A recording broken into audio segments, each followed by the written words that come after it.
Hello student, आज हम जो एनिमी चैप्टर था आपका सेकंड बुक में, उसमें हमने चैप्टर के वीडियोस भेजे। उसको कहीं ना कहीं एट ए ग्लांस में भी हमने उसको समझा, लेकिन कहीं ना कहीं इसके जो टाइटल दिया था एनिमी, उसको डिस्कस करते हैं कि उन्होंने इस टाइटल को क्यों दिया।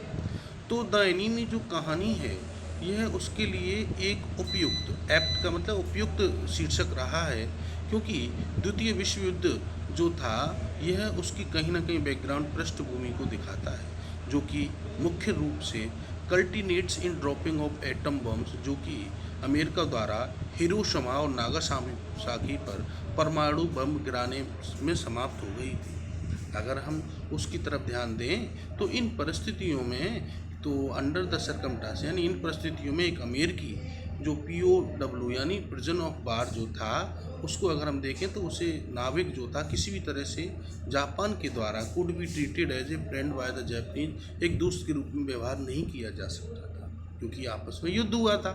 The servant in doctor Sadayu's house vehemently protest again his presence, और डॉक्टर सदायु के घर के नौकरों ने उनकी उपस्थिति का विरोध भी किया था।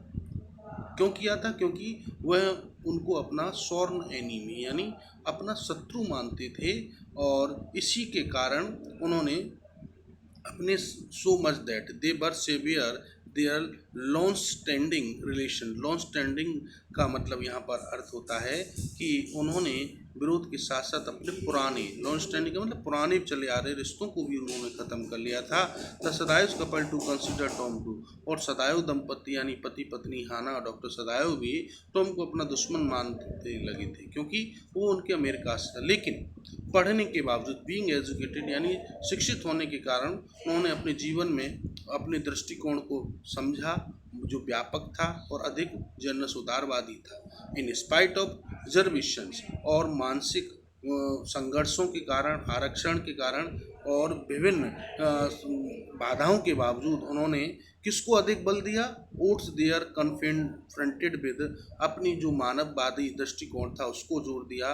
दे टेक ए ह्यूमनिस्टिक व्यू, और उन्होंने अपना जो ह्यूमनिस्टिक व्यू मानववादिता थी उस पर ध्यान दिया, क्योंकि डॉक्टर जो होता है प्रोफेशनल, उसका जो पेशा होता है वो नैतिकता को भी अधिक दिखाता है, और treat the American sailor as a patient, और उन्होंने अमेरिकी नाविक के साथ एक मरीज का व्यवहार करने का आग्रह उनका जो पेशा है वो करता है। ना तो डॉक्टर सदायो ने और ना ही हाना ने किसी भी तरह से उसको अपना मित्र माना, ना ही मित्रवत व्यवहार रखा, बल्कि इस हकीकत को जानने के बाद कि वो एक शत्रु है, उन्होंने spend A number of years in the state, क्योंकि उन्होंने राज्यों में विभिन्न जगहों पर कई साल भी बिताए थे। इसलिए इसका जो टाइटल है एनिमी, वो है कहीं ना कहीं हमें क्या उपयुक्त शिक्षक के रूप में लगता है, क्योंकि उन्होंने जो मदद की थी वो एक फ्रेंड के रूप में नहीं की थी, उन्होंने उसकी मदद किसी रिलेशन की वजह से नहीं की, बल्कि उन्होंने एक मदद अपना जो पेशा है डॉक्टर का, उसकी मानवता के रूप में की थी। लेकिन वास्तव में वो उनके लिए भी, उनके देश के लिए भी शत्रु ही था।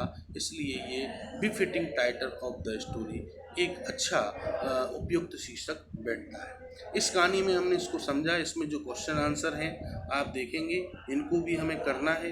इन क्वेश्चंस को जब हम कर लेंगे तो कहीं ना कहीं हमें इस चैप्टर के बारे में और डीपली नॉलेज मिलेगी, और हम इसको अच्छे ढंग से कर पाएंगे। तो सभी अपने नोट्स में इन क्वेश्चंस को करेंगे, और अपने इस चैप्टर से रिलेटेड कोई अगर इशू है तो आप मुझे मैसेज करके बता सकते हैं, और इस तरीके से ये चैप्टर पूरा होता है।